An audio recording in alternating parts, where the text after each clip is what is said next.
Welcome to a review of that one Star Wars show none of your friends is watching, although you wish they would. The one without Jedis, lightsabers, and weird family connections. In this episode, we're talking about Andor, and specifically about how it showcases that writers matter, and structure does as well. It's a bit of Jason Bourne meets The Americans meets House of Cards meets Nightcrawler, but placed in the context of Rogue One. But best of all, it would hopefully will be another nudge to get Star Wars out of the hands of Kathleen Kennedy. And now that I'm done with hearing my own voice, I go to you, Leonard, for opinions and hot takes. Is this the first Star Wars show you ever liked?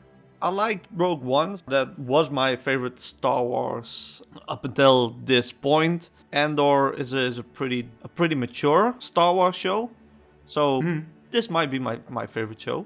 My favorite Star Wars show. Even akin to a question of how much does it help that this is not with Jedis? It doesn't feel like it takes a lot from Star Wars, and it doesn't necessarily need it, but because you see things like Coruscant, it makes it a little bit more interesting. Yeah, and you see more of the politics behind it. Well, you had Palpatine and Darth Vader, but... Yeah, and Amidala. Yeah, but behind the scenes you didn't really get a glimpse of what was going on, but now you kind of do. To me, it seems like this is what George Lucas tried to attempt with the prequels, because he wanted to add political drama in there. I just think that the times weren't ready, and that the genre itself wasn't ready, and that he as a writer was also not capable to do that on his own. The set of writers that we have now, Tony Gilroy and Dan Gilroy, Stephen Schiff, Beau Willimon, these are people that have all written things in these genres, and they are equipped to write these kind of scenes. Can you help me remember what they had written before? So Tony Gilroy, who wrote the first 3 episodes, he is the creator also of the Jason Bourne series. He's also the one that's done Michael Clayton.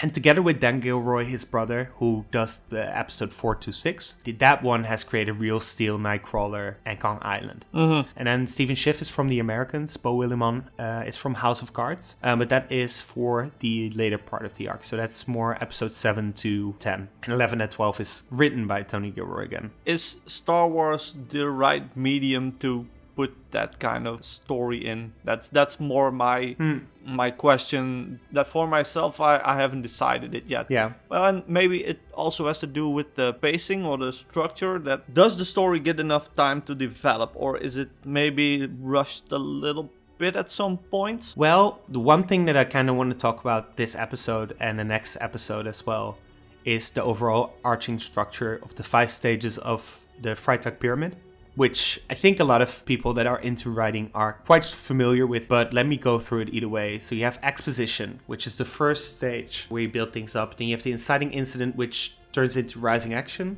goes into climax, falling action, and then the resolution. The 1 to 3 episodes fit very well within this mold of Exposition until the moment where Cassian and Luthen meet and everything explodes and everything goes wrong. And this is the inciting incident which causes them to go into the rising action where Cassian becomes more part of the rebellious activity. And this is episode 4 through 6. It would have been nice if the exposition would have taken a little longer, or at least the time that we have for the rising action as well. So that heist part of this story would have been a little longer. A heist is basically one of the 7 basic story arcs. You need to know what components the people are that are part of the heist. What are they hired to fix? Yeah, and I understand why they are doing it. I mean, I personally love a great character motivation, and I'm missing that here. But taking into account that we're living in a Instagram generation and it's very hard to keep people focused. Yeah. I get why at some points they're rushing it a little bit too much for my liking. Still, it's the best Star Wars for me. I think it's the best thing out there for Star Wars at this moment, and I think, yes, Rogue One was holding that place for a long time together with, for me, A New Hope and Empire Strikes Back. And this is the prequel to Rogue One. And what I think is most interesting is how the ending of the 3rd episode links into the ending of the 6th episode. There's really clearly defined moments and beats that are thought out. In terms of technical writing, it's a really well done show. It doesn't have a Baby Yoda, it doesn't have Jedi. So what is You need a very, very good structure and good show. The first 3 are written by Tony Gilroy, who did the Jason Bourne series. And the Jason Bourne series is very much a character study of someone who doesn't know who he is, and we explore that together with him. The Cassian we see in Rogue One is definitely someone who's more responsible. Cassian we see here is a very morally great character who goes from situation to situation without any agency. I think that you can feel Tony Gilroy's character study happening here in the exposition and the starting points, setting this foundation for a very different Cassian, a morally grey Cassian that you can't depend on, who will leech on other people, who will put other people in situations and at risk. Something you mentioned on the phone while we were discussing this episode is that because this is a prequel, there is a limit to how much he can grow before he reaches that Cassian Andor that we meet in the beginning of Rogue One. You mentioned that this might also impact how much of a motivation he can have at this moment in season 1. Just one example, and maybe this is nitpicking. In the very first episode, he's looking for his sister, never mentioned again. He comes across 2 guards, shoots them, but then when Cyril Karn finds him, he just lets him live. And to me, that just feels like, okay, you need the Cyril character to move the plot forward, but there's no reason to let him live. I agree with you in some points. I do agree that some of the actions are more fueled by plot armor. For instance, Cyril Khan surviving. It's still not to the level of Rings of Power and surviving a pyroclastic cloud, but I do think Cassian definitely has character motivation. I kind of have to disagree with that, but that's personal because I don't really feel his political sense, or it's just here you can have 200,000 credits, go do your thing. I don't really feel his hatred, or it's just he does it for the money and that's it. I kind of disagree. I think in a lot of the interactions that Cassian has with Luthen, you hear about his history in the war and how they made them fight themselves. Clem was hung from the square. He lost his whole home planet. So there's definitely reasons. However, it hasn't motivated him to action just yet. And I think that Luthen is the one that ignites that flame. However, to meet you in the middle, I noticed something very funny. In the first episode, people just basically keep telling him what to do. Tell your mother she can afford to put the heating on. Stop right there! Now go fix your face. Finish up. Get out. So in the beginning, he definitely doesn't have any action or intrinsical motivation that puts him into something. To get back to another episode of ours, I think David from Cyberpunk is way more interesting in that perspective. He also doesn't have his own goal. When writers usually come up for a character for a show, they already have their own dreams and they have their own hardships they have to go through. And David is really an interesting character.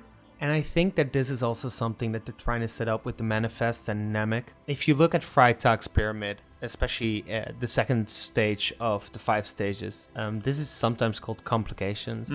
And in a bigger story, you usually see that this is going to set up choices and consequences that in the climax, which is going to be episode 7, is going to matter and is going to cascade into a point of no return. This is also something that John York mentions in Into the Woods.